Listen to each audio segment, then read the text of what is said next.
Welcome back sa aking YouTube channel. Para sa first time. Skip na yung Games TV. Anyway guys, wala nang vital free lang. Tulong na lang din sa kapwa. Alright, thank you very much po. So topic natin po today's video. Mayor Alice Go ng Banban Tarlac.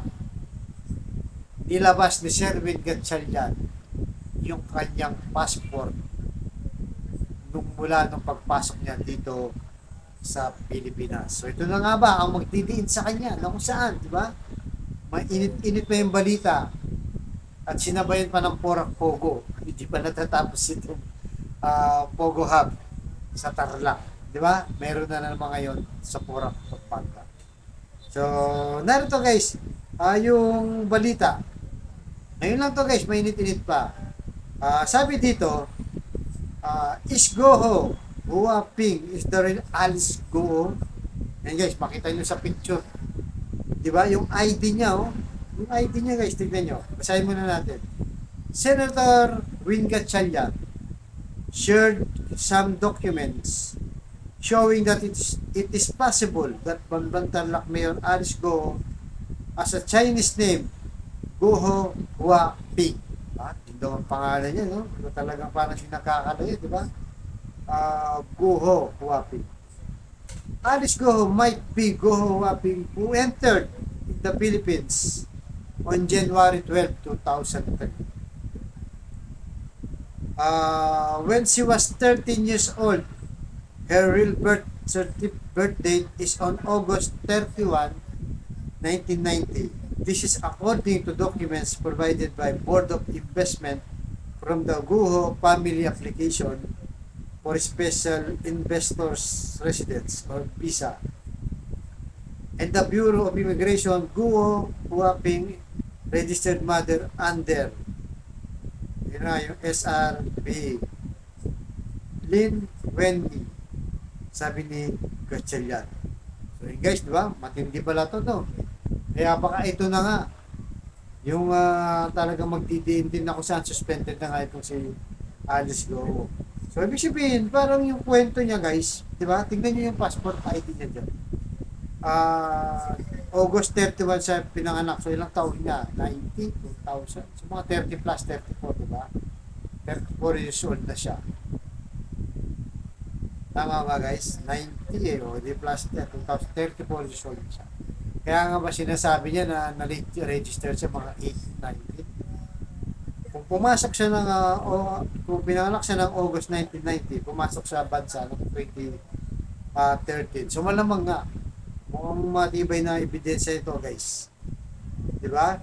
So sana nga guys, sana nga lumitaw na yung katotohanan para sa Pogo Hub na to kung saan talagang nagiging issue na to at nagiging banta sa ating seguridad sa ating bayan.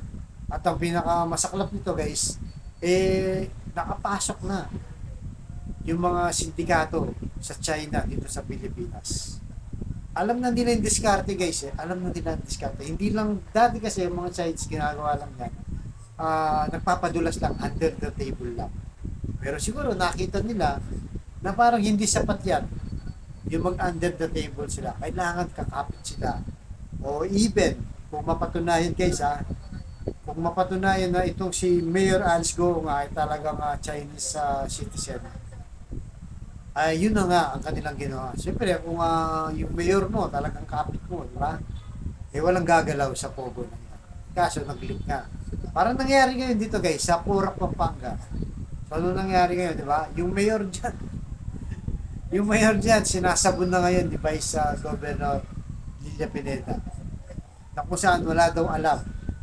Walang alam na may Pogo pala dyan. At pag tinanong naman itong napanood yung hearing guys, itong mayor kapit ng Porak, talagang pinabayaan lang. At walang ginawa. Kasi nga naman guys, limpak-limpak na pera dito. Yung sa Pogo. Kung magsuhol nga, di ba guys, hindi natin sinasabing sinusuhulan, pero posible yun. Di ba? Kung suhulan ka nga naman ng 100 billion, isa kang mayor, 200 billion, o kahit kalahating billion o 1 billion pa. Higit pa kasi doon nakikitain, di ba? Alam naman natin ng Pogo ay offshore gaming yan. Di ba? Kaya nga Philippine Offshore gaming yan. Kasi nga, malaki ang pera dyan.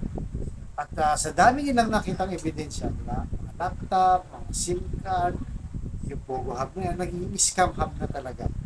Maraming criminal, maraming kung ano-ano, mga drugs, prostitute, di ba? Dati, kidnapping, scam, lahat na guys, nandyan na yung mga kriminalidad. Kung saan, nababahiran nga ng negative impact yung ating bansa sa ibang bansa. Guys, di ba? Kaya nga sana, yung panawagan ni Senator Rizal Tiveros guys, Pangulong Bongbong Marcos, iba na tong ano na to. Yung Pogo na to. Bago pa mahuli ang lahat mamaya, di ba? May spy pa. Dahil nga may nakitaan na rin na uniform ng mga PLA o People sa Liberation Army ng China. Di ba? Sana bago mahuli ang lahat, may iban na to.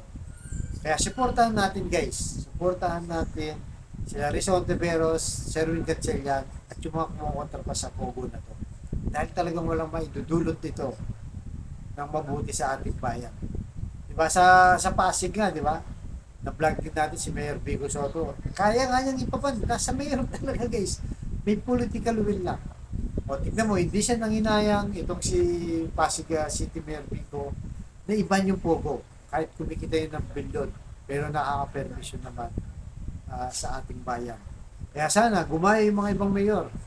Diba? Huwag gayahin yung mga mayor dito. Itong si Alcid Bamba, tsaka ng Pora. Na kung saan, parang nakikitaan natin talagang may tinatago. May tinatago sila at talagang hindi sila gumagalaw. Diba? Nakita natin sa Pora, Pampanga, hindi raw nila mapasok yung Pogo dyan dahil nga idol silang papasok. At saka nakakita, ikaw yung mayor, ikaw yung hari dyan. Hindi ka papapasukin ng kumpanya lang. Kung saan yung mga dayuhan pa. Hindi ka mapapasok, pambira. Ikaw nga nagbibigay ng permit yan, tapos hindi ka makakapasok. Pwede mo nga palayasin yan, di ba? Kung gusto mo, ipasara yan. Lalo na, nakikitaan na ngayon ng paok ng maraming mga krimen na nangyayari dyan sa So kaya guys, anong masasabi nyo dito sa bagong dokumento na nilabas ni Sherwin Gatchalian na si Alice Goong nga ba ang tunay na